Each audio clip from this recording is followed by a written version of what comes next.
အင်ဒိုနီးရှားနိုင်ငံရဲ့ဆူလူဇီကျွန်းပေါ်မှာထူးဆန်းတဲ့ငှက်တစ်မျိုးရှိပါတယ်။အဲ့ဒါကတော့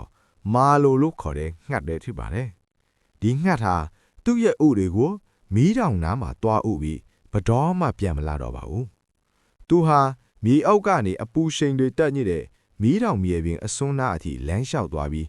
1 မီတာလောက်နှက်တဲ့ပူပြင်းတဲ့သဲတွေကိုတူးဆိုပါတယ်။အဲ့ဒီနောက်မှာတော့ဥတလုံးတဲကိုပဲဥပြီးပြန်မြုပ်နှံခဲ့ကထာဝရထက်ခွာသွားပါတော့တယ်။ ဒီငါမှာဝက်ပေးတာမျိုးနှွေးထွေးရန်လုပ်ပေးတာမျိုးဒါမှမဟုတ်မိဘလိုမျိုးပြုစုစောင့်ရှောက်တာမျိုးလုံးဝမရှိပါဘူး။သူဟာသူ့ကလေးရဲ့အသက်ရှင်သန်မှုကိုမီးတောင်လက်ထဲကိုပဲလွှဲရလိုက်တာပါ။အဲ့ဒီမီးအောက်မှာရှိတဲ့မီးအောက်အပူရှိန်ဟာ32 ဒီဂရီကနေ39 ဒီဂရီကြားမှာအမြဲရှိနေပြီးဒါဟာဥတလုံးအကောင်ပေါက်ဖို့အတွက်အတိအကျလိုအပ်တဲ့အပူချိန်ပဲဖြစ်ပါရဲ့။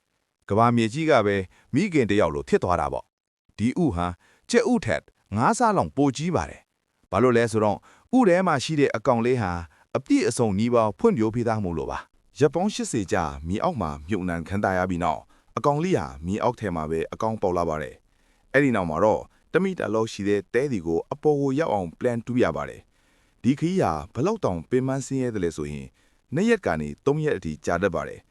အပေါ်ရောက်တဲ့အခါမှာလဲစောင့်ကြိုနေတဲ့မိဘမရှိသလိုဘသူအကူအညီမှလည်းမရပါဘူး။ဒါပေမဲ့သူဟာမြေပြင်ပေါ်ရောက်ပြီးနိုင်ပိုင်းတွင်းမှာပဲချက်ချင်းပြန်တန်းနိုင်တော့ပါပြီ။စိတ်မကောင်းစရာအမှန်တရားကတော့လူတွေကသူတို့ရဲ့ဥတွေကိုခိုးယူနေကြတဲ့အတွက်အခုဆိုရင်ဒီမာလိုငှက်တွေဟာမျိုးထုံးလူနီးပါဖြစ်နေပါပြီ။မိဘအစားမိတောင်ကိုယုံကြည်အားကိုးခဲ့တဲ့ငှက်လီဟာအခုတော့ကျွန်ုပ်တို့လူသားတွေကြောင့်ဆက်လက်ရှင်သန်ဖို့ခက်ခဲနေပါပြီ။